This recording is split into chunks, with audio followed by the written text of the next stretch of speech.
Okay, all right, we are going to, we're gonna get started here. So, let's go ahead and open with a word of prayer. We got lots to cover, lots to cover. All right.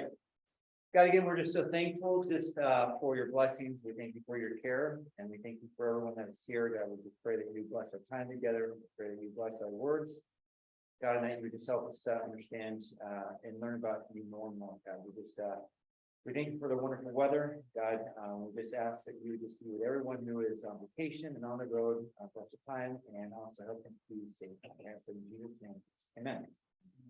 Okay, all right. So we are, we just got done last week talking about the first miracle that Jesus ever did, which was turn the water into wine. And now it says this, if I can get this to work here. We're now going to go to the sojourn in Capernaum. So that's the very next step in the process. So right after Jesus turns the water into wine, it says this, it says, after this, meaning the miracle, he went down to Capernaum with his mother and his brothers and his disciples, and they stayed there for a few days. All right, so evidently this was either a close friend or a relative's wedding that they had gone to, because you see not only Jesus' mother, but you also see his half brothers there as well. And Jesus is invited. So likely this is some sort of the close acquaintance of theirs. We don't know exactly who it was, but after the wedding is done, after the celebration is done, and the miracles happen, they go from there and they go down to Capernaum. Right now, Capernaum is on the Sea of Galilee. It's was a major kind of city there, and we don't have any mention of Joseph. So again, after we have Joseph at 12 years old in Jesus in the temple, we don't hear anything more about Joseph. So it's likely Joseph is not alive at this point, and it's just Mary. And they stay down in Capernaum for a short period of time. Now, Capernaum ends up being the headquarters for Jesus' ministry, which makes sense because remember, out of his first 5 disciples, you have Peter and Andrew and John, who are all fishermen. And they're fishermen on the Sea of Galilee. So, and in fact, Capernaum is the home of Peter, right? We know his mother-in-law was there. We're going to get to the part later on where Jesus heals his mother-in-law. So, as he did his disciples, remember, he hasn't called them into full-time ministry yet. He's called them to follow him, but he hasn't called them to lay down their nets.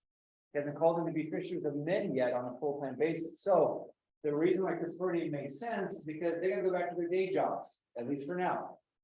Right, so he's going to go back to where their employment is, not Nazareth, where he's from, but go back to Capernaum, and they're going to continue to do some fishing. And it sees the stories of them as they continue on with their fishing business until he calls them again into full-time ministry. So Capernaum becomes that hub that you see throughout the gospel accounts, and that's where, of course, Jesus makes his home. All right, so they're now down there in Capernaum, and then we get sometime later, the gospel accounts don't tell us exactly how much later, but we get this first possession of the temple, or you might have heard it called the cleansing of the temple, right? And that's going to be the main thing that we focus on tonight is this first possession. Now, the reason why it's called the first possession is because there's two. There's one that happens at the beginning of his ministry, and one that happens at the very end of his ministry. This is the one that is at the beginning. And we see that from John's account.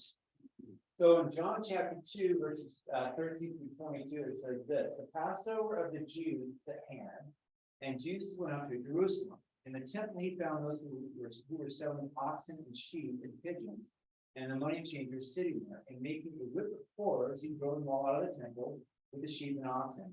And he poured out the coins and money changers and overturned their tables. And he told those who sold the pigeons, take these things away, do not make my father's house a house of trade. His disciples remembered that it was written, zeal for your house will consume you. So the Jews said to him, what sign do you show us for doing this thing?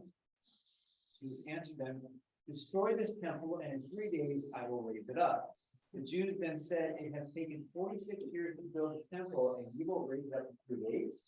But he was speaking about the body of his temple. When therefore he was raised from the dead, his disciples remembered that he had said this, and they believed the scripture and the word that Jesus had spoken. All right, so this is the first possession of the temple. Now, they have it in Capernaum, and after a short period of time, they go to Jerusalem. Of course, the occasion for this is the Passover. And remember, according to the Mosaic law, every adult male was required to go to Jerusalem for the Passover. You could not celebrate the Passover in your hometown. You had to go to where the temple was at. In this case, the temple was in Jerusalem. So every adult male was required to go to the Passover. That didn't mean that the families couldn't come, but the Mosaic law didn't specify that women or children had to go, but definitely the males would go to the Passover. Now, again, Jesus' ministry takes about 3 years from start to finish, and we have 4 gospel accounts of that. That's the reason why we know the ministry is about 3 years, is because it starts out with the Passover.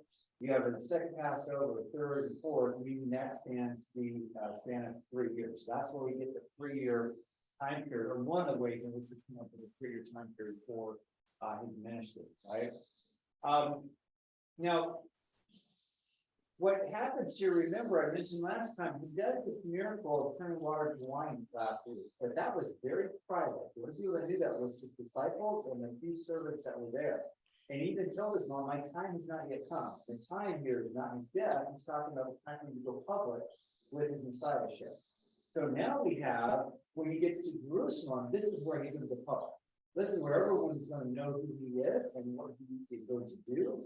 And we're going to show tonight as well that this is where he performs many miracles and not just one that is private, right?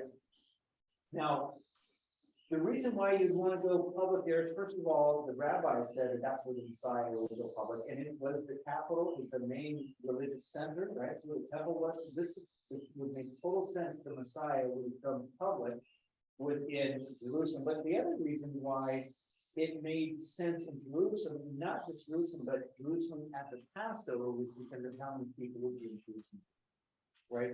So you're going to announce yourself, or you're going to announce your candidacy, and then you're going to do a whole bunch of miracles for everyone to see that authenticate your messiahship.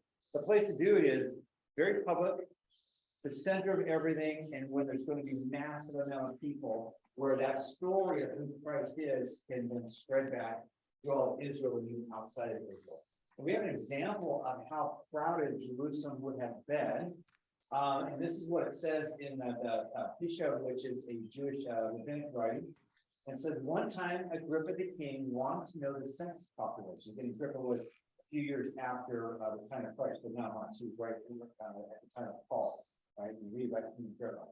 So one time Agrippa the king wanted to know the census population. He said to the priest, set aside for me a kidney of each and every Passover sacrifice.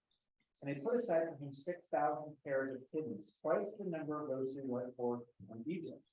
You have not a single Passover on which were not numbered more than 10 partners.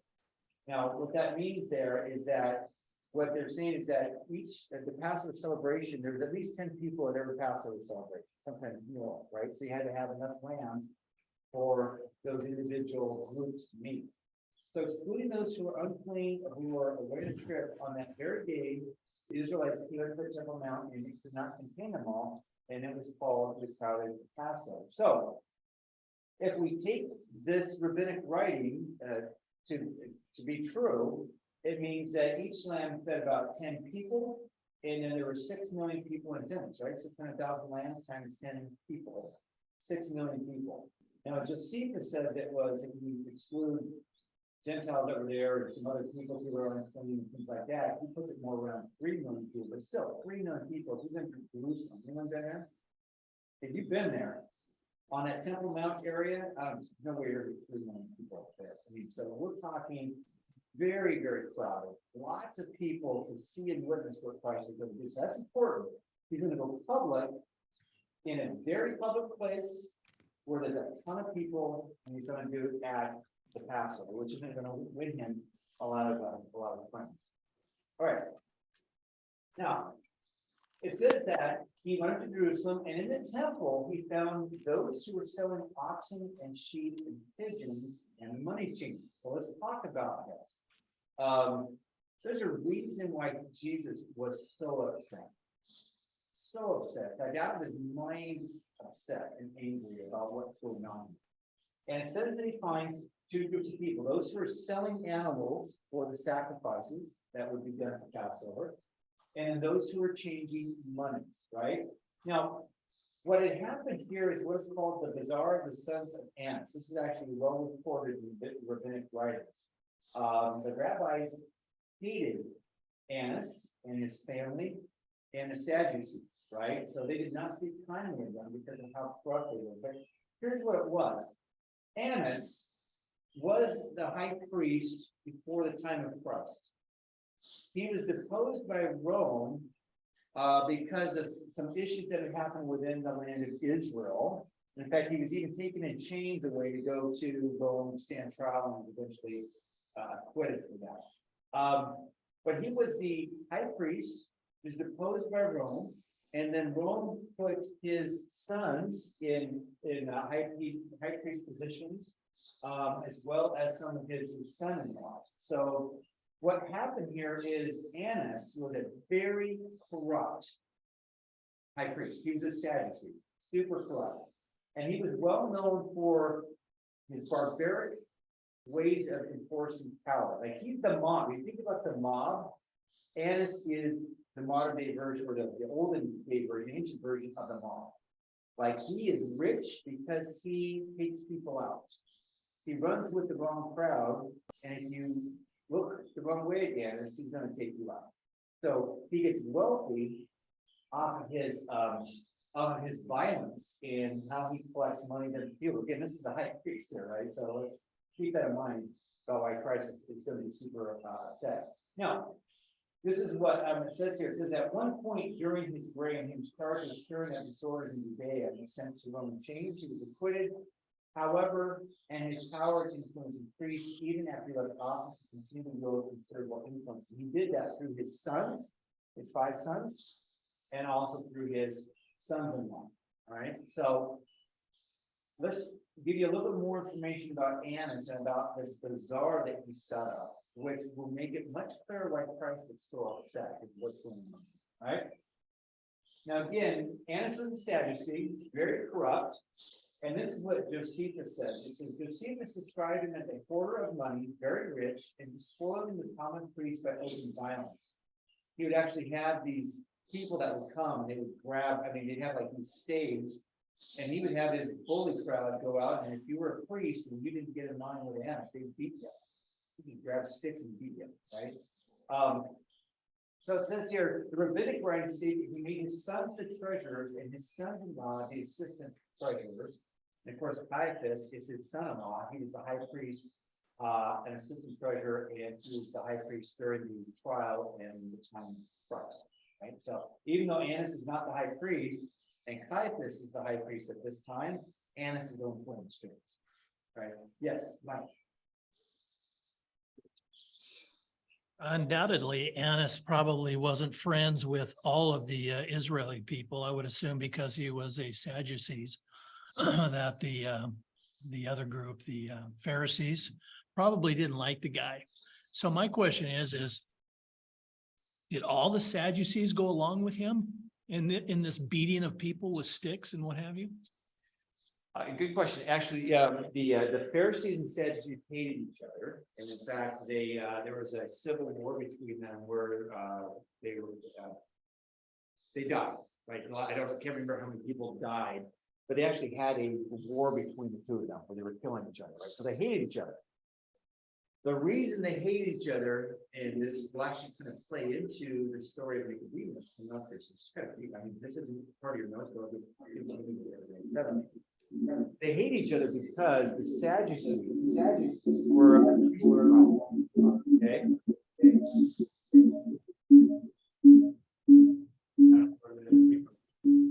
Anyway. Can somebody maybe mute themselves, because I'm getting a ton of feedback. Okay, somebody, I'm getting feedback here. Oh, just a second. Barbara Kappa. Okay, I got it. All right, there you go. Thank you. Sorry about that. Okay, Barbara. No, okay. Okay, so here's what's going on. They hate each other. Now, why do they hate each other? Well, Because the Sadducees are the priestly tribe, and remember, back in the Maccabees took over, and so the descendants of them were these priests, and they became more and more Grecianized, or following Greek religion. That some of the priests even participated in the Olympic Games, where they participated in the nude, which were the complete, absolute, like, travesty that you've got these priests of God out there doing this. And they became very much into wealth and things like that. Now, not every priest, but in general, the priestly tribe, and maybe the Sadducees that were part of the Sadducean group, they did it. Now, they controlled the temple. The Sadducees, their central power was the temple. They didn't have the power outside the temple. They had the power of the temple because they were the priests, right? So they could do what they wanted. And because the Mosaic law required the sacrifices to be done at the temple, you couldn't go do sacrifices out in the backyard. You couldn't go do sacrifices in Capernaum or Galilee or anywhere else. You had to come to the temple to do the sacrifices, and you had to come to the priest. So the priest had, the Sadducees, this group had all the power. You're going to follow the Mosaic law. If you're going to be a righteous Jew, you have to come to us. Because we control the place where the Mosaic law requires you to do that, right? So they had all this power, and even the Pharisees, who consider themselves righteous Jews, they had to come to the Sadducees, to the priests, to offer the sacrifices. So you have to come sort of groveling to these people over here that are, frankly, many of them complete unrighteous people, but they're the priests. Does that make sense? So you have the Sadducees that have their power source in the temple. But the Pharisees have their power source where? Out with the people. Yes, in the synagogues and the rabbinic schools, right? So the Pharisees hated Sadducees because they were just a bunch of evil people. Were they Levites in particular? Yes, yes. You had to be a Levite to be a priest, unless you're appointed by Rome and you wrote through the one. But yeah, so you had the priests, the Sadducees over here controlling the temple, but they don't have any power outside the temple. Outside the temple, the power is held by the Pharisees in the synagogues and rabbinic schools. So the Pharisees would sit there and rail against these evil Sadducees. And the Sadducees didn't like the Pharisees because you're over here calling us corrupt to everybody else. And so you got these two groups that hated each other, right? Two power sources that were constantly going against each other. And unfortunately, the Pharisees always had to come to the Sadducees because they had to come to the temple. So the Sadducees could pretty much do what they wanted, and the Pharisees didn't like it. So they wrote all kinds of stuff about the abuses of the Sadducees. They didn't like each other, all right? And in fact, they didn't like each other. And later on, the Bazaar of Annas gets overthrown by the people because they're so disgusted. The Jewish people didn't like them either, because how would you like it? Well, actually, let me describe to you what happened in the Bazaar of Annas, and you tell me then how you feel if you were a righteous Jew trying to fulfill what God has actually done. You have to go to these knuckleheads over here who are just evil and corrupt, right? So this is what's going to happen. Anyway, now what is described here is the Pesachim, which is again the rabbinic writing that says that Annas had his servants beat people with staves. Again, he'd go there, and if he didn't do what he wanted to, he'd literally grab sticks and they would beat you, right? And then it says his servants, again, Josephus says that his servants, in the service of Annas, joined themselves to the boldest sort of people. Now, boldest is negative. Like, again, this goes back to the mob. Like, these bold people, these are criminals. These are people that are going to do your dirty work for you.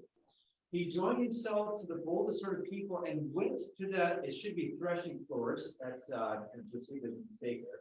Should be the threshing floors, and took away tithes that belonged to the priest by violence, right? So in other words, the people would bring tithes to the priest. That was supposed to be what the priest lived on according to the Mosaic law, right? Well, Annas says, no. Whatever was given to you for your tithe, for you to be able to live on, I'm going to take for myself. So Annas gets rich out of his fellow priests. So his fellow priests didn't like him that much either, which is the answer to your question. That you've got this upper elite group that control everything. And they control by violence, not just because of their position, but controlled by position and violence. To the common priest, where they would take what the title was of the common priest, they keep it for themselves. Right? So you see this wicked, corrupt people getting super rich off not only the people, but their common priests. And they did not refrain from being such in the priest as would not give these tithes to them. Right? So this is the environment that Christ is walking in. right? Now, the Bazaar of the Sons of Annas was, again, super well known for all their corruption and evil. And in 70 AD, the temple was destroyed by the Romans. But 3 years before that, the Jewish people got so sick of these guys, so we are tired of you ripping us off and your corrupt nature. And they actually, through a mob intervention, they destroyed the Bazaar of the Sons of Annas, right? Because of how much the Jews hated this group of people, right? So it says 3 years and getting this Daniel Gruber. According to Rabbi Akiva, and it says 3 years before the destruction of Jerusalem, they swept away, they being the mob of the Jewish people, swept away the bazaars of the family of Annas, and this, as expressly stated, on account of the sinful greed which characterized their dealings. All right, so here are these money changers, and here are these people selling animals, and they are part of the economic establishments that has been set up in the temple by Annas and his henchmen. All right, so when Christ comes here, he's not just concerned about people selling things, he's concerned about much greater things than that, about this evil corruption that is going on in the temple. I'm sure we were in the language. Yeah, yes, they were evil to the core, right? All right, now, they also, again, it wasn't just the temple business, but they were also politically corrupt. The House of Annas made sure that no one could do anything to them because they paid off judges. In other words, they offered bribes, political bribes, to make sure that they stayed in power and everything else. So what we have here is we have Alfred Edersheim says this, according to the rabbis, they were guilty of whispering or hissing like vipers, which seems to refer to private influence on the judges in their administration of justice, whereby morals were corrupted, judgment perverted, and the Shekinah withdrawing from Israel. Right? So the rabbis, called the Sadducee vipers. It's hissing around this whole thing of them going and private influence to make sure judges rule in their favor. So you've got economic, religious, and political corruption of the House of Annas. That's what's going on when Christ comes into the temple. Right, so he's angry for good reasons. So when we come to righteous anger, he's got righteous reasons to be completely upset with what has happened. Right? Now, even though Annas is deposed at this time, he's still the one that's pulling the strings. And we know that even throughout history. But just if we look at the accounts in the Gospels as well as Acts, we see that Annas is still the one controlling everything, right? Caiaphas is like a puppet high priest, right? It's his son-in-law. So again, John 18:13, we see that Annas is the one that presides at the trial of Jesus, even though the title of high priest is held by Caiaphas, right? And in Acts 4:6, it's Annas that is presiding over the Sanhedrin, right? Even though Caiaphas had that title, and in Acts 23 and 24, it's Annas the high priest when Paul stands before the Sanhedrin. So, in other words, this guy is old. He's been around for a long, long time, and he's been wielding power from day one, and he has not relinquished that power, right? So, this is what Christ is stepping into. Do you think we got a lot of political corruption today? And that's not new. That's not new. In fact, it's probably rainbows and unicorns compared to what was going on during that time. Yeah. And rainbows. And rainbows. I guess my question was, Annas and Caiaphas. Yeah. Weren't those the two guys that Jesus went before Mhm. after the trashing his final time? I mean, just before he was crucified? Yeah, his trial. Yeah. So again, it says that Caiaphas was the high priest that year. Well, the reason why he mentions it that year is because the high priest got cycled out, some of them fairly quickly, but they were Annas' sons, right? So it mentions, Caiaphas was his son-in-law. So the reason why it says Caiaphas was the high priest that year is because after Annas, and there's a list of his sons that were also high priests, right? All the way until the Bazaar of Annas was destroyed in 70 AD. In fact, where is that? Hold on a second, but yeah. But Annas is still the one that is wielding all of this power, right? So that's what Jesus is walking into, right? Now, let's talk a little bit more about what this bazaar was. So we know Annas is corrupt, we know he's a Sadducee, we understand the power that the Sadducees had over the temple itself. What were they doing specifically, though, in the temple that was making Christ mad? I mean, he's certainly upset about what they were doing in general, but here's what's going on in particular. Now, let's focus on the selling of the oxen and the sheep and the pigeons, right? Now, the Mosaic law gave you the offer, the right to bring your own sacrifice. It didn't have to be provided by the priest or anybody else. You had the right to do that, right? Now, the thing it said, though, is that it had to be first offered in the temple, offered in the priest had to be part of that offering process. The only stipulation was that the sacrifice had to be without spot or blemish or any sort of a deformity. And that's what you have according to like Exodus, Leviticus, and Deuteronomy. Okay. So what would happen is that what was set up here with the Bazaar of the Sons of Annas is that people would bring their sacrifice. And of course, you'd always find something wrong with the sacrifice. The priest inspector would say, no, I'm sorry, look, there's a little blemish here. There's something not right. We can't accept that, right? Now, you have two options. You can either go home, that works fine if Jerusalem is where you live. But since the Passover has to be celebrated on a specific day, it's not like you can say, well, may I'll do Passover next week. You can do that. You had to celebrate Passover on the day, right? So if you had to go back all the way back to Galilee or Nazareth, you're not celebrating the Passover. So you don't have an option. You get there, you literally have no option. If they refuse your sacrifice, there's nothing to do. Except for if they conveniently provide one for you, right? And that's what was going on here, right? Is they would say, oh, well, tell you what, they're always going to find a problem with your sacrifice. We've got a whole pen over here full of these animals that we've already spent. We've got the Sanhedrin, good seal of good housekeeping seal of approval, stamp on them. They're all fine. That's right. That's what they would do. So they would say, we'll sell to you, but they sell them at a highly inflated price, right? Okay. So that's what's going on here is they're making a bundle. Now you think about 600,000 of these lambs being sold.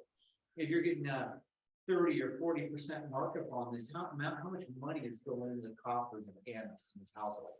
Well, they also probably put their blemish animals in trade, part of the payment in trade, and then they probably recycle them and then later on stamped approval on the ones that.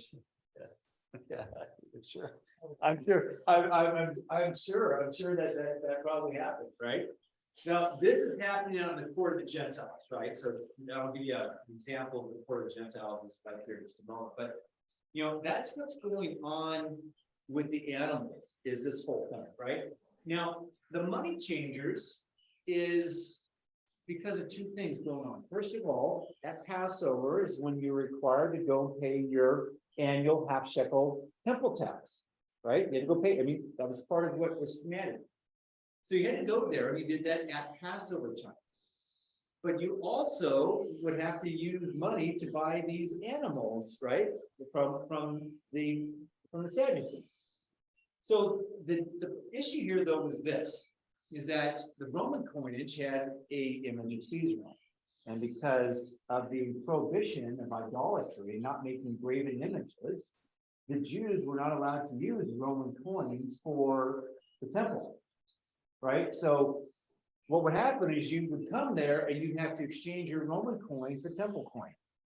Well, what they would do, just like you do, I just came back from Zimbabwe, right? You got to go there and it's like, oh yeah, we'll exchange your US dollar for some, whatever else, for a fee, right? It's a transaction fee. In this case, the transaction fee was like super high, right?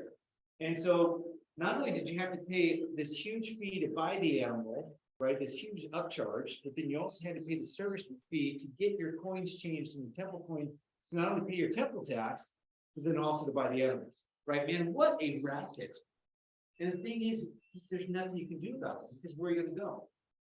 You cannot sacrifice it any other place. You cannot hold Passover any other place. They truly had you hostage.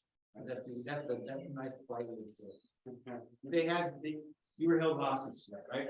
Now, the rabbis, they were talking about some of this, and they compared someone who was falsely using weights to what was going on in the temple. Because this is like a case of a money changer who falsifies his weights. The chief of the market came and detected him and said, "You are falsifying the weights." The other replied, "I've already sent a gift to your house." In other words, the rabbis, the Pharisees were like, "Look, we know exactly what's going on. You guys have falsified everything, and then what you do is you just pay off," again, going back to the bribes, "you just pay off anyone who's going to make us think about it and say, don't worry, your gift's already in the house." This is what they did, right? They paid for that. Okay, so what you have here then is this incredibly corrupt system. Now, if you think about it, this is probably, it's not a great analogy because it breaks down, but I was thinking about this the other day, because you go to like a Mariners game, right? So think about it, going to Mariners. So we be able to see what it's like.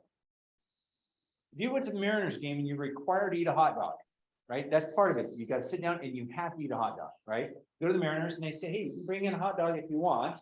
But when you get there, they check the hot dog and you can always say, "Well, gosh, it's not 150 degrees," or "that bun looks too soggy," or "there's not enough ketchup on it," right? They're always going to find some reason that you can't bring your hot dog in.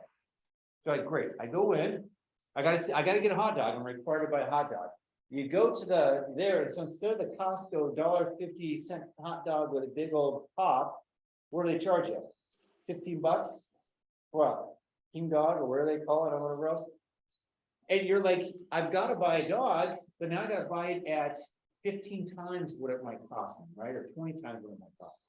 So you go up there and you order yourself the hot dog, and they say, well, okay, well, it'd be $15. And you try to hand them US dollars or your credit card. And what do they say? Well, we can't use that. We only use Mariner bucks inside the stadium. You're gonna have to go over there and exchange your money for Mariner bucks. And so you go over to some guy and he says, "Oh yeah," and you say, "But tell you what, I got 4 people here, $60. All I need is $60 to go buy my hot dogs." And it's like, okay, and you try to give him your $60 and says, no, $60 for the hot dogs. You need to give me 70, the $10 service charge. You pay $70 to do that, and you finally get your hot dog. You go sit down in your seat, right? That's what's going on here, except that it's worse. That makes sense? I think we need a constitutional amendment that allows us to bring our own hot dogs without being checked for any reason. Well, thankfully, the Mariners don't require you to not bring in again. But this is what's going on, right? This is what's going on. When Christ comes to the temple, this is what's going on. Now think about this. He has been coming to the temple for how many years for Passover? But at this point in his life, about probably 20. Yeah, somewhere around 20 years. Yeah, 20 years, 18 to 20. And every year he's coming, what has he seen? Corruption. Every single year. Now, why hasn't he said anything before? Was it his time? He wasn't. So, but here's the thing. Think about all of that anger, that righteous anger he has. He's got 20 years of seeing this happen. Like, he didn't just come to the temple and be like, "What's going on here?" Like, this has been going on ever since he can remember. Like, it's happened before he was, before he's been able to go to the temple and notice anything. So he's got all of this anger built up, righteous anger, because of what is going on. And now it is his time. And he is going to go public in a major way, but instead of it being with a miracle, like he did privately with turning water to wine, he's going to come out with a bang. And it's going to tick some people off. And then he's going to do some miracles, right? So we'll get to that in just a minute. All right. So it says here, it says, and making, so he's seeing these money changers and making whips and cords. He broke them out of the temple, the sheep and the oxen. He poured out the coins and money changers, and overturned the tables. And told those who sold the pigeons, "Take these things away. Do not make my father's house a house of trade." His disciples remembered that it's written, "Zeal for house will consume." So, we see here that Christ is rightfully upset with us. He pronounces judgment about what is going on. You have turned this temple, this place of worship, my father's house, and we'll get to that here in just a moment. My father's house into a house of trade. Some of them might be a den of thieves. That might be a rendering. Lisa, can you get supplies to make salsa? I don't know about the salsa, but How much? whoever Two. hey Let's Frank, divide Frankie, It's you the guy wanna- in the gray shirt with the headphones on. He keeps interrupting. Hold on here. Don't worry, I'll find out who it is. Hold on. Okay, there we go. Great, we're good. All right. Save me, hey Frank, save me some salsa, man. Save me some salsa. All right. So he makes this cord of whips, whip made out of cord, sorry. To cleanse the temple. He drives out all the animals, right? He drives out all the people that are selling, pours out the money. I mean, I imagine it's just scattered all over the place. And he tells him not to make his father's house a house of trade. Now, what this demonstrates to us as believers is it is okay to be upset and angry, right? There are people that will tell you as a Christian, no, there's always got to be loving, whatever else. There is a time when you have, if there is righteous anger, there are things you should be righteously angry about. There are things that should upset you. Injustice, abuse, lots of things should upset us, rightfully so. And that anger is not unrighteous, and it should follow with action, right? And Christ demonstrates that here, because if this isn't correct, if what I said isn't correct, then Christ is sinning. But it shows us that we should be angry about that. Now, the problem is Christ doesn't stay angry. He's upset. He takes action, but it doesn't remain there. Does that make sense? And the problem a lot of times with our righteous anger is we end up getting angry, and we're nothing but a bunch of puckered, lemon suckers, right? You met someone like that who they're angry about the right things, but man, the only thing they ever talk about is one thing. I mean, you can't be around without them sucking the life out of you because they're angry all the time. I mean, they've allowed righteous anger to turn into hatred and bitterness. That's when righteous anger is no longer righteous. When we see that Christ gets angry, he takes action, but then we also see him immediately going out and doing miracles, ministering to people, right? So let's not condemn people for righteous anger because that's there, but let's also not be people that stay in a state of righteous anger to the point where it controls us and turns into angry people. So did you forgive them? Or can you go and talk about forgiving? They didn't ask for forgiveness.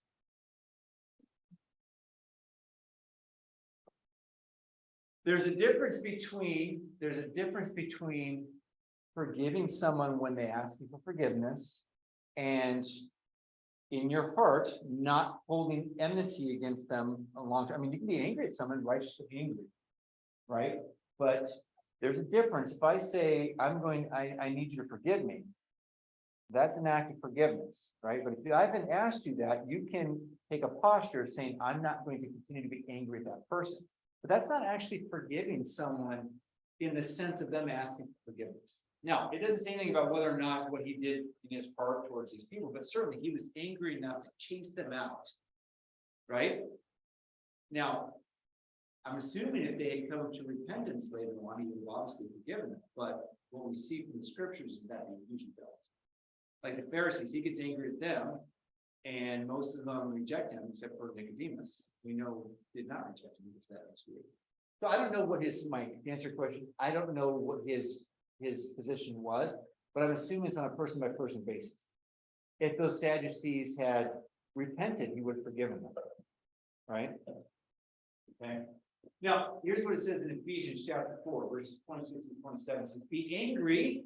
Hey, look, guess what? Be angry. It's okay. There are things in this life where you need to be angry about it. And if you're not angry about it, then you are not thinking clearly about the situation. Right? This is kind of like, I was thinking like mama bear, your mom, right? Certain things you don't mess with. You don't mess with someone's kids. You mess with someone's kids, and I'm telling you that mama bear, she might be the gentlest thing. And man, I'm telling you, you better watch because she's gonna come take your head off. Because there's righteous anger there, right? So be angry and yet do not sin. That tells us there that anger and sin are not synonymous. They're not the same thing. One does not lead to the other. Sin can lead you to be angry, but anger does not lead you to sin. It can, but it doesn't. So they're not synonymous. They're not, one is not the outcome of the other. Be angry and do not sin, but here's the key, this is what I was talking about. Do not let the sun go down on your anger and do not give the devil an opportunity. In other words, don't let the sun go down on your anger. Now, that's not literally, I mean, I've heard people say like, gosh, you know, I just got angry with my wife, it's 11:15 and I better, you know, we better get it straightened out before I go to bed. It's really more of a statement that says, don't remain in that for a period of time. In other words, get it checked, get it taken care of quickly, right? So it happens at 8 o'clock in the morning, guess what? You're angry at your wife? Take care of it. You don't have to be like, well, I can be angry here until, you know, until the sun goes down, as long as I get, you know, that's not what it's saying. Don't stay there because here's the reason. Because if you stay there, you become bitter, upset, and guess what? Bitterness and anger is the devil's playground. You give an opportunity, even if your anger was righteous, right? So just take a lesson from Christ here that we should be angry. It's okay to be angry, and anger is not the same thing as sin, but anger can become sin if we allow it to fester and remain. All right. Okay, here we go. Okay,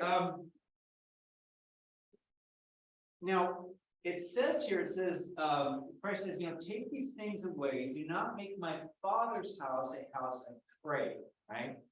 Now, we talked about this earlier, that when Christ refers to God as his Father, that's something that Jew didn't do. God was the father of the Jews, like Israel was God's son, as a collective. It was okay for the Jews to talk about, we are the sons of God as a collective, but you did not say, I am God's son. You didn't do that. And so when Jesus starts saying, the Father and I, or my Father, we don't see anything wrong with that, because we're like, oh yeah, you're all sons of God. No. The Jews would have immediately picked up, and they do. When you read the Gospels, they pick up on it right away. Because he's claiming a unique relationship to God that no one else has. God is his Father in this unique way, right? So he says, "Do not make my Father's house a house of trade." So again, this is an explicit claim of him to be the Messiah, to have this unique relationship with God, right? And the Jews would have understood that. So this is his first declaration of who he is. I am in a unique relationship to the Father. Don't take my Father's house, make it a house of trade. Now, there's 2 times in this story that we get a prediction about the death of Christ. Right? So early on in his ministry, it's interesting that we don't have to wait very long before Christ himself tells us what's coming to happen. So twice in the story, he predicts his death. The first way is he says, zeal for your house will consume you. Right? Now, he's quoting Psalm 69:6. And it says, for zeal for your house is consuming me, and the reproaches of those who reproach you have fallen on me. Now, a translation of that, a better sort of way to look at that is, my zeal for your house will be the cause of my destruction. In other words, to consume me, zeal for your house will literally eat me up. Zeal for your house will destroy me, right? So when Christ is saying, zeal for your house will consume me, saying, my zeal for your house, that zeal will cause my destruction. And in fact, it's this event right here that leads to his crucifixion.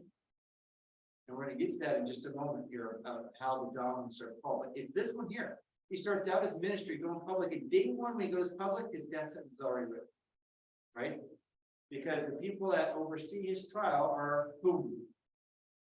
Annas Annas and Caiaphas. And they are Sadducees. And what has he just done? Messed up their business.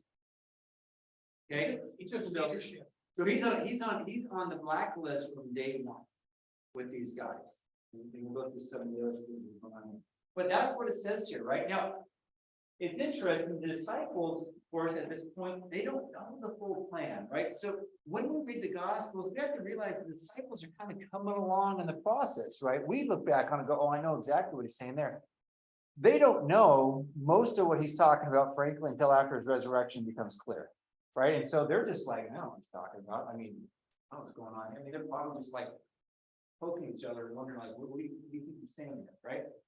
So what it says here then is Jesus says, stop doing this. All right, now, what is the reaction of the Jews? Now, in the Gospel of John, John has actually been called anti-Semitic, which is so weird because John is a Jew. But one of the reasons why he's been called an anti-Semitic is because he talks about the Jews. And usually when he talks about the Jews, it's negative. And so people all get up in arms about John, like he's anti-Semite, like he's a Jew.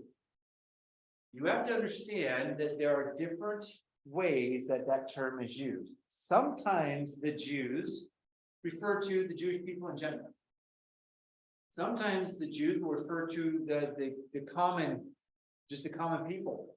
But most of the time, particularly in the Gospel of John, when he says the Jews, he's referring to the Jewish leadership. Right? Okay. Now it's not clear here exactly who he's talking to about, but likely the people that are asking this question are the people who he just overthrew their tables. In other words, these are part of the leadership. These are part of the people that are part of the corrupt business practices, and they're the ones that are asking. Likely it's not the common Jew, because guess what? They didn't like these people any more than anyone else did. So very highly likely that when it says the Jews, it's talking about this Jewish leadership, in this case, the Sadducees and their business leaders, who are then asking him, what sign do you show us for doing these things? Hey, what gives you the right to do this? We want a sign from you. You've just claimed that this is your father's house in a very unique way. That's a messianic claim. You've done all the stuff here. You need to give us a sign to demonstrate that you have the authority to do what you have done. Now, what is his response? He gives him this really cryptic response, which is, destroy this temple, and in 3 days I'll raise it up. Right? Now we know that John says here that he was speaking about the temple of his body, when therefore he was raised from the dead. His disciples remember that he had said this in the description of the had spoken. So Jesus is saying that if you destroy my body in 3 days, I will be resurrected back to life. Right? Okay. So this is the second announcement of his death. The first one was zeal for your house will consume or completely destroy me. The second one here is that destroy this temple, in other words, kill me, and in 3 days you'll be resurrected. Right? Now, John makes it clear again that his disciples didn't understand the statement. Now, here's one of the things that I want you to think about as we go through the gospel accounts. I've heard people say that Jesus is the best teacher ever. He's the best teacher in history. And I'm like, well, how do you define best teacher? Because if you define the best teacher as someone who communicates truth that is understood by his pupils, if that's what you mean by, hey, a good teacher is someone that can communicate complex truths to their students, and that their students understand it, that's a good teacher, right? Wouldn't you all agree? Jesus is not a good teacher, if that's your definition. He might be the smartest man that's ever lived, but he's certainly not the best teacher that's ever lived. Because starting from this point forward, and we'll see this in Matthew chapter 12, specifically with this parables, we find out that Jesus says a lot of things that the people he says it to, they go, wow, what? Or they think, what are you talking about? Like, it takes 46 years to build this temple. And guess what Jesus never does? Doesn't correct them. A good teacher would be like, oh, no, hold on a second here. I'm not talking about the temple here. I'm talking about my body is the temple. That's a big misunderstanding. He doesn't correct them.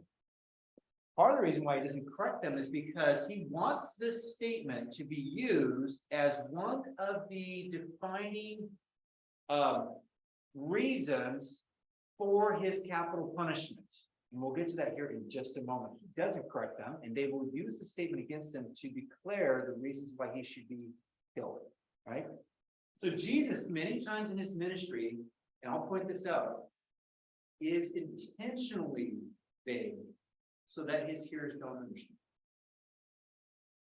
And the purpose for this one here is that it leads to his death.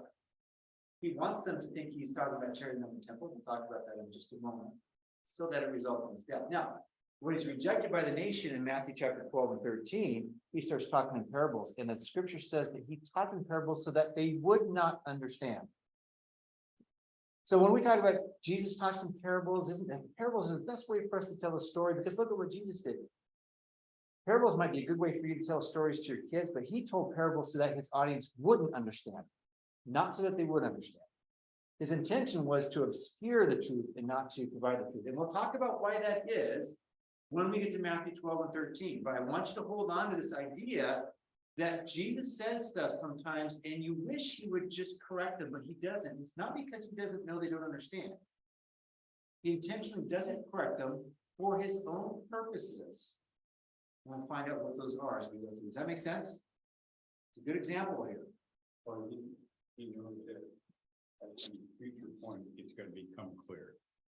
Yes, and in fact, he knows at his trial, they're gonna bring this accusation back up again, and so, I'll tell you what, instead of me just talking about it, why don't we just go through it, okay? So why would he correct them? Why would he say, no, hold on, this is what I'm talking about here? He knows exactly how his comment, even though it was about his death, he knows exactly how they're going to take that comment and make it into something else that it wasn't, in order to proclaim capital punishment, right? So we get that here. In 3 years later, at his trial, when the religious leaders, they're trying to find some reason, like we want him dead. Does anybody have any reasons for him to die? Nobody. They're looking around, right? So this is right here, Matthew chapter 26. Now the chief priests and the whole council were seeking false testimony against Jesus that they might put him to death. In other words, they're not even seeking real things. They're like, wait, somebody make something up that's plausible, right? But they found none. In other words, they couldn't even make stuff up about it, right? Though many false witnesses came forward, at last 2 came forward. Remember, why are 2? Why did 2 need to come forward? Any pronouncement of judgment has to be 2 or 3 witnesses. Okay, that's why we're 2 or 3 gathered together in my name, there I am in the midst, is about judgment, because you have to have 2 witnesses at least. So 2 came forward and said, the man said, I am able to destroy the temple of God and to rebuild it in 3 days. Okay, now they're quoting him, right? This is his claim. And the high priest stood up and said, have you no answer to make? What is it that these men testify against you? But Jesus remained silent, and the high priest said to him, I adjure you by the living God, tell us if you are the Christ, the Son of God. And Jesus said to him, you have said so, but I tell you from now on, we'll see the Son of Man seated at the right hand of power and coming on the clouds of heaven. And the high priest tore his robes and said, he has uttered blasphemy. What further witnesses do we need? You have now heard of his blasphemy. What is your judgment? They answered, he deserves death. Even at his trial, Christ could have said, really, like this is, I wasn't talking about that, I was talking about my body. He never corrects them. Because this is the charge that ends up resulting in blasphemy from their perspective. And it results in his death, right? Now, if you think about what they are imagining here, when he says, I'm going to tear down this temple, why do you think the Sadducees, in particular, and again, the high priest is a Sadducee, why do you think that claim to tear down the temple would be so important for them? Because it was their temple. Those guys were in charge of the temple, and if you were to tear it down after 46 years of trying to build the darn thing, that wouldn't sit real well with them. That's right. So when he makes the claim way back here in John chapter 2, they're immediately like, wait, hold on a second here. First of all, you come in here and you ransack the place. You kick everybody out, you've been making some a whole bunch of money, and then you tell us that you're gonna tear down our temple. By the way, this is the only place where we have any real power. You're gonna destroy the temple, and then you are gonna rebuild it yourself. In other words, the temple you're gonna replace our temple with is whose temple? The Christ's temple. So, I think it's gonna happen. You're gonna destroy our temple, put us out of business and out of power, and then you're gonna create your own temple. And then what, you're gonna be the owner of that, and you're gonna, so this is what is going on in their heads. does that make sense? This is what's going on in their heads. Yeah, that's, no, that's, it's not. Anyway, so does this make sense to you what's going on here about the interactions and why Christ, instead of starting out with a miracle, public miracle, he starts out with this thing, and this sets the ball rolling for his rest of his ministry. Day one, I'm going to do something that's going to cause my death. Day one. I didn't like stumble upon it. He didn't like kick somebody out later on. Day one, this is what my ministry is going to look like, and starts off with this. All right. This is also the first time, but not the last time, that they asked him to authenticate his actions by means of a sign. Now, we already covered this, but I'm going to just, I got a little ahead of myself. Sometimes I get so excited when you don't know this. Here's the thing. This is what he was claiming that he was going to do, was destroy this temple. Now, it's interesting that, in fact, in 70 AD, when the temple was destroyed, the Sadducees disappeared from history. So they had a real concern. You destroy the temple, because without the temple, there's no place for the sacrificial system. Just like when they went to Babylon, there's no temple. Priests didn't have any role to play because there was no place to sacrifice. So when the Romans destroyed the temple in 70 AD, the Sadducees now are without a job. And because they're not the leaders of the rabbinic schools or the synagogues, guess what? Hi, buddy. What happened to it? So they have a real legitimate concern about what Christ is doing to them, and they're hot. Day one, they want him dead, and it just keeps on getting worse for them and their animosity towards Christ. Now, the Pharisees, right, they remain in power. And in fact, they are, after the destruction of the temple in 70 AD, they became what is called Rabbinic Judaism. And that's today, Rabbinic Judaism is from the Pharisees. The Pharisees survived because their power wasn't related to a temple that could be destroyed. Theirs is related to a synagogue that could pop up any place. There were rabbinic schools you could set up in any place. That's why they survived and the Sadducees did. Make sense? All right.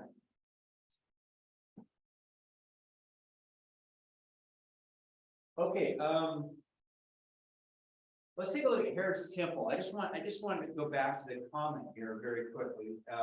When the Jews said it's taken 46 years to build a temple and you will raise it in 3 days. Now, obviously, they think he's talking about Herod's temple.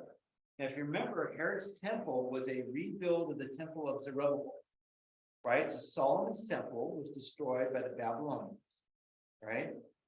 And then when the Jews came back from Babylonian captivity, they rebuilt the temple, but it even said that when Zerubbabel built this temple, that the people that were still alive that had seen Solomon's temple cried, they wept.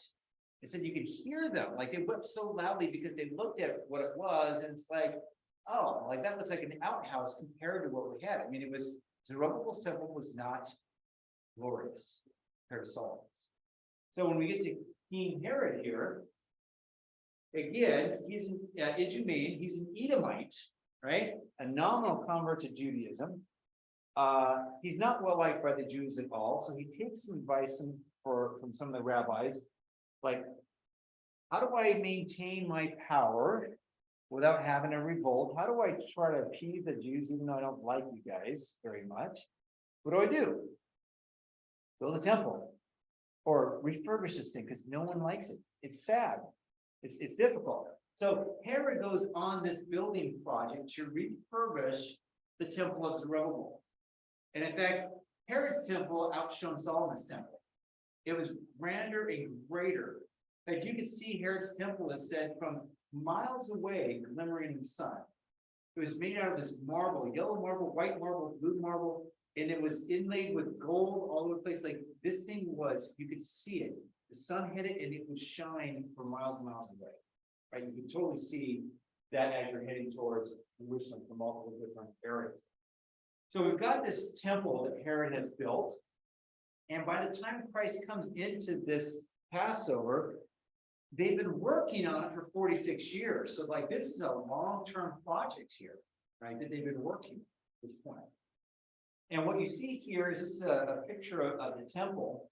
And you've got this in the middle here, you've got this court of the Gentiles. Again, that's where as a Gentile, you're allowed to come in there, and that's where in this area would have been where they had sold the animals as well as the money changers.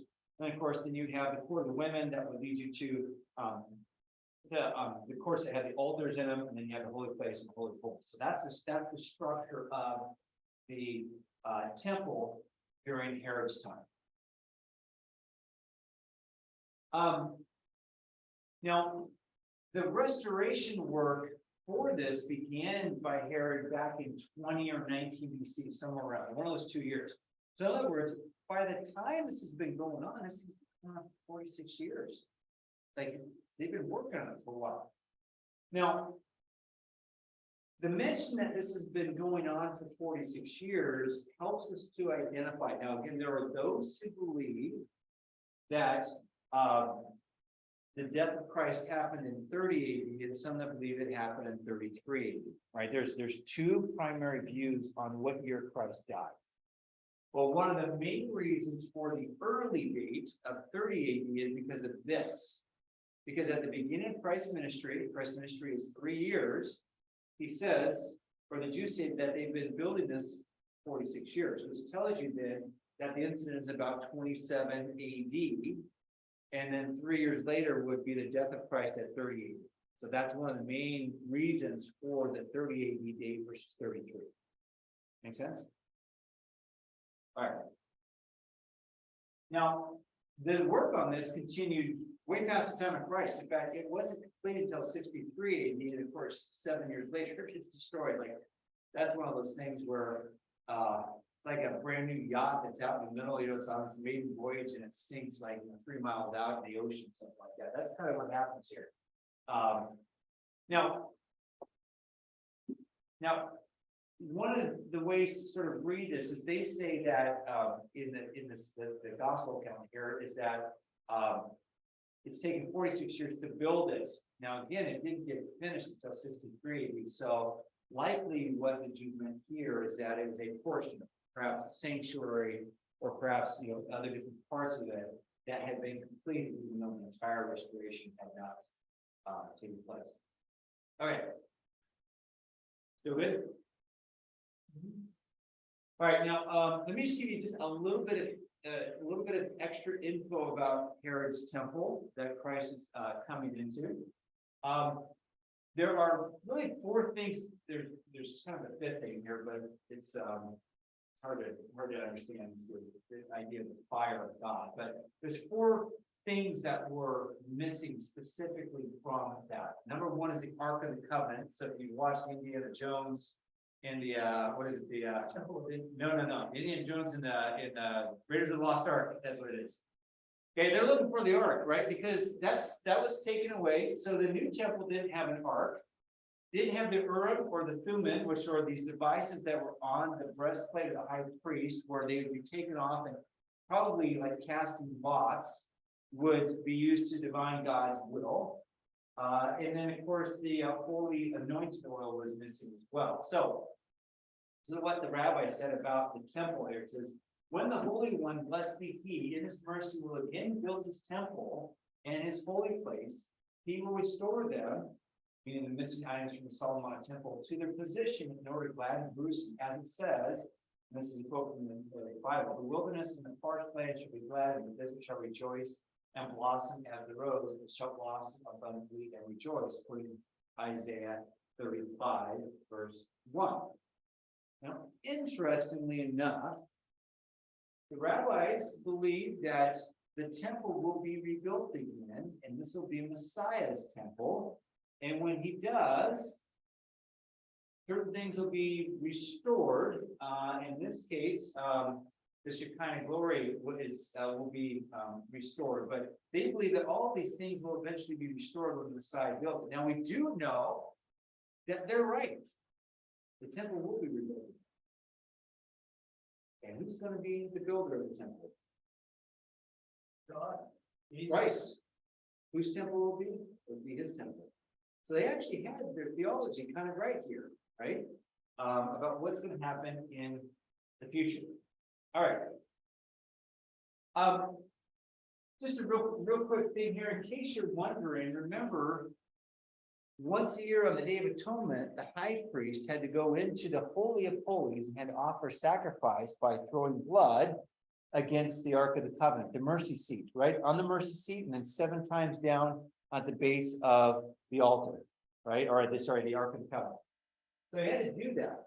Problem is this temple that Christ comes to doesn't have an Ark of the Covenant. Right, so how did the high priest function there? This is just more for your, just for knowledge, this really relates to the story here, but I just wanted to kind of give you an idea of this new temple here that he built by Herod. Says the curtain of the most holy place is folded back, and the high priest stood alone and separated from all the people in the awful gloom of the holiest of all, only lit up by the red glow of the coals and the priest's censer. In the first temple, the Ark of God had stood there with the mercy seat overshadowing it above it. The visible presence of Jehovah in the cloud of the Shekinah, and on either side outspread the wings of the cherubim, and the high priest had placed a censer between the stave of the ark. But in the temple of Herod there was neither Shekinah nor ark, all was empty, and the high priest rested his censer on a large stone called the foundation stone. He now most carefully emptied the incense into his hand and threw it on the coals of the censer as far from himself as possible, and so waited until the smoke had filled the most holy place. Rapidly, he took the attendant who had been stirring the blood of bullock. Once more, he entered the most holy place and sprinkled with his finger once upward toward where the mercy seat had been, and 7 times downward, which counted as he did so. So they still went into the holy place, but there was no ark, and so they're just like, just throw some blood where the mercy seat would have been. I'll throw 7 times blood where the Ark of the Covenant would be. Let it fill, let it fill with smoke and call it good. Before you on. Can you explain the visible presence of Jehovah in the cloud of the Shekinah? So remember, in the temple, in the tabernacle, the Ark of the Covenant with the mercy seat on top was in the Holy of Holies. There was no light there because the light came from where? The Shekinah glory. The Shekinah glory is the visible presence of God. And outside of the tabernacle, you can actually see the light pouring out of where the Holy of Holies was. And so you knew God's presence was there because God's Shekinah glory was present. But that wasn't so bright that it would kill you. Well, I assume not because Nobody could put eyes on God. the high priests were able to go in there once a year and offer sacrifice, but they didn't need lights because the Shekinah glory was there. So basically what it's saying here is that Shekinah glory, that visible presence of God was not there. So they went into this dark room, nothing there but a stone, there's nothing there now, no candelabras and nothing. And on that stone, they put the coals, light the coals, right? The coals, get the incense in your hand, you throw it on the coals, it's the smoke to represent God's, the presence of the prayers of Israel that rise up to God, sweet smelling incense. And then take the blood of the bullock and you throw it in the air where the mercy seat would have been, and you throw it down towards the floor where the base of the Ark of the Covenant would have been 7 times to symbolize throwing down the Ark of the Covenant, even though it doesn't exist. So about 27 years earlier, we all did see the Shekinah glory of God in the Star of David, or Star of Bethlehem. Exactly right. Okay, I just want you to keep this in mind here. So as we go through the Gospels, people have asked me a lot. Why did the nation reject Christ? You've asked me, a lot of you have asked me that, like, why did you look at all these miracles? Like, why would they reject him? And why did the Jews today reject him? Well, I want you to keep a little bit of a tally here as we go through the Gospels. I'm going to point it out that there are specific events or sayings that happen that will trigger one of these groups to say, we hate this person, he must die, or we do not like him, right? So the Sadducees, it started out with the first cleansing and it just builds to a crescendo when he does it again in his ministry. I put these question marks here because I want you, as you're going through the gospel accounts, to think about what is the event that triggered the Pharisees. Because when we get to Nicodemus next week, guess what? Nicodemus is a Pharisee. The head Pharisee, the big dog, he's a big dog in there. And guess what? He comes and he says, we know that you must come from God because no one can do the things you do unless God's with them. So when we get to the Nicodemus passage, guess what? The Pharisees are kind of on board with Christ. Because guess what? He's just humiliated their worst enemies. He's just taken the Sadducees, he's done what to the Sadducees, what the Pharisees have wanted to do but can't. He's done it for them. So we're gonna get to that next week. But there is going to be something that happens that the Pharisees go from being like, hey, we think this might be the Messiah. Hey, we think we might like this guy, to being, we can't stand this guy, he was God. And as you go through, we're gonna look at that. What about the zealots? What about the common people? Right? There are things that happen that eventually we get to the end of his ministry, you say, oh, I get why he dies. Because he ticked off everybody that had the ability to kill him or to contribute in some way to his death. All right. We're gonna finish up this one last section here. This won't take very long, and we'll be done for the night. So he has just cleansed the temple, right? We just got done with it. He's just cleansed the temple. It's Passover time, and then here's what John tells us. It says this. It says, now when he was in Jerusalem at Passover. So again, same time. He's cleansed the temple. He's there in Jerusalem. It's at the Passover feast. It says this, many believed in his name when they saw the signs that he was doing, but Jesus on his part did not entrust himself to them because he knew more people and needed no one to bear witness about man, but he himself knew what was in man. All right. Okay. Remember that first miracle he did was in private, turn water into wine. And then at the Passover, we get his first public miracles. Now, the scripture doesn't tell us what the miracles were. Just as he did these signs, and the people believed him because of these signs, right? Now, at this point, this will switch later on in his ministry, but at this point in his ministry, his miracles are there to authenticate two things: his person, his message. His person, that he is the Jewish Messiah. The message that is, if you accept me as the Jewish Messiah, I am here to bring into existence the Messianic kingdom promised to you in the Old Testament prophets. Now, of course, they don't believe his message and they reject him, and therefore the Messianic kingdom is not set up during that time. It will be set up later on. But that is what the miracles are designed to do at this point, is to get them to believe in his person and in his message, right? Now, I'm just going to skip this here, and I will read you all of it. When we read signs, though, in John, signs mean a miracle. John also uses the word work. Actually, I'll read the one from Myers. It says the word sign, when used in John's gospel of an act of Jesus, always means something miraculous. It is therefore a more narrow category than work, which includes more than signs.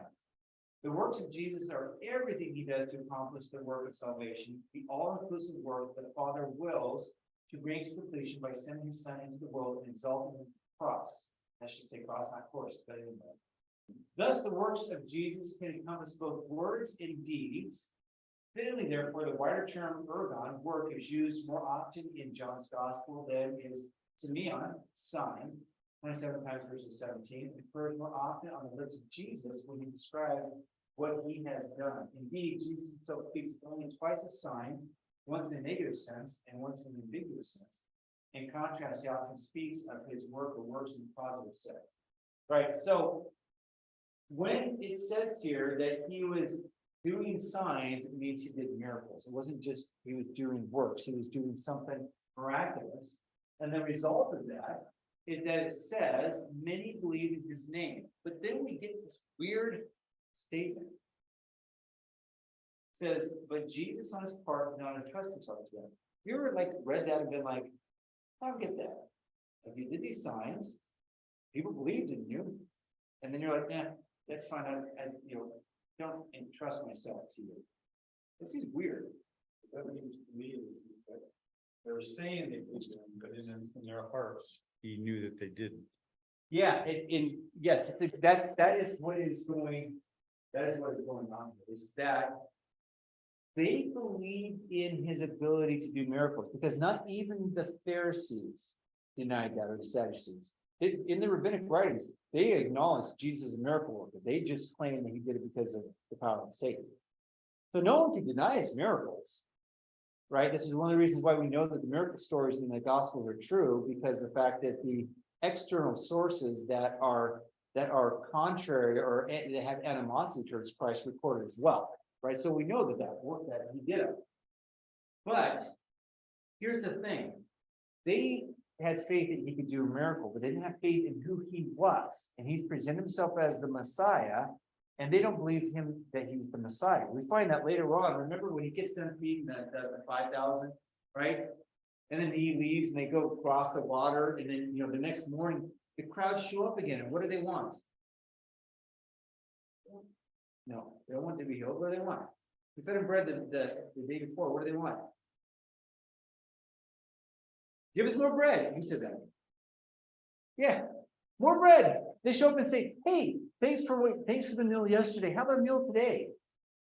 I mean, he's just the meal wagon for them, right? So that's why when he asked the disciples, "Who do they say that I am?" Well, some say you're the prophet, whatever else. It's like they have not correctly identified who he is. In other words, their faith isn't in him as the Messiah, which is what their faith needs to be. They need to believe he is the Messiah as promised in the Old Testament. But their faith is just in the fact that he's some dude that can do miracles. And because of that, he knows, like, look, I'm not going to trust him to me because later on in my ministry, it's the same thing. All of a sudden, when Jesus doesn't do what they want, what does it say? The crowds did what? Turn on and left. Because he knew that their faith was in what he was doing, not in what he was doing, showing who he was, and their faith in him who he was, right? That's what it means here.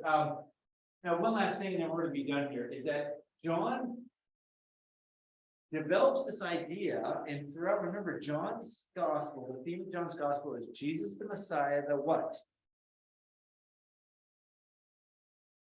Jesus the Messiah, the Son of God.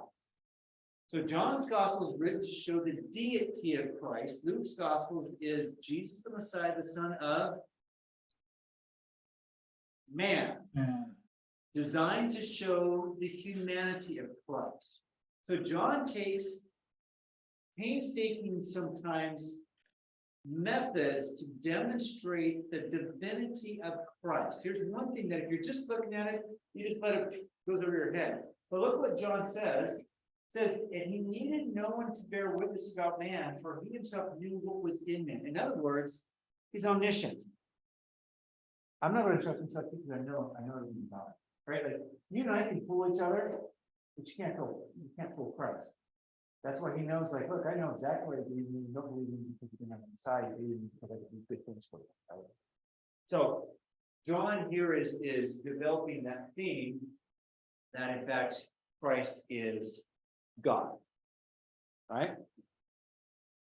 Okay, so for next week, what I'd like you to do is read John chapter 3, the story of Nicodemus. Here's what I want you to ask yourself. Why does Nicodemus come to Christ? Now, you're not going to find it in the text.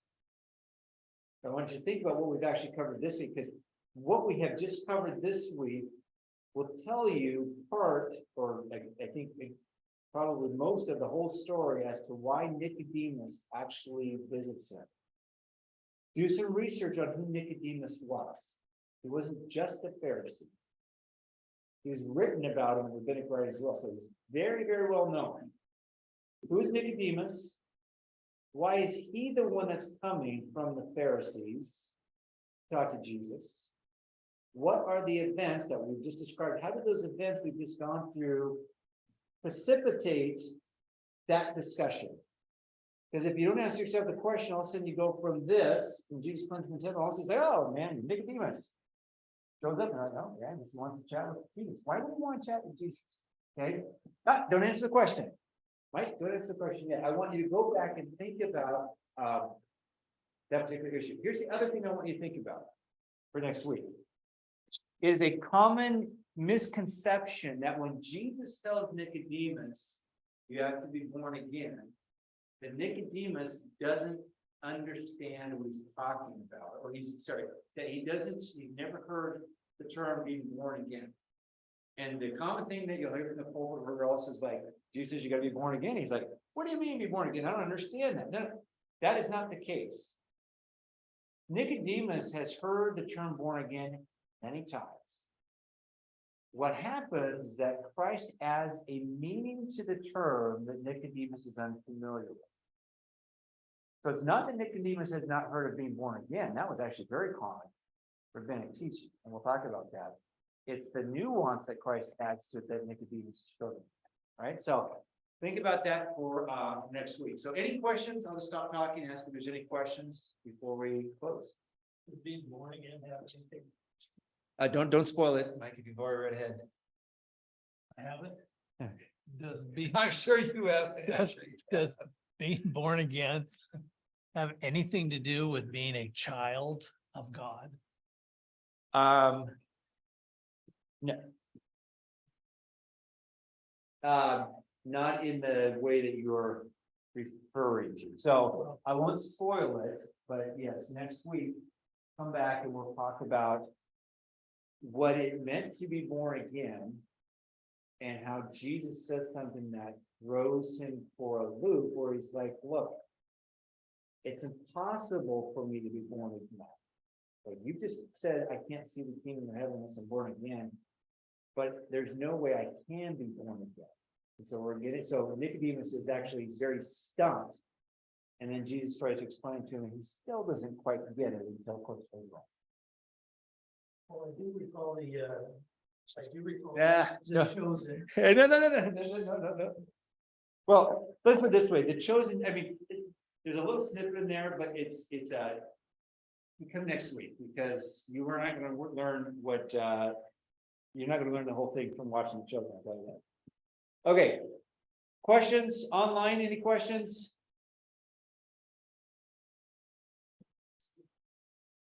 Okay, all right, then we will go ahead and end. Does anyone want to pray? Online or otherwise?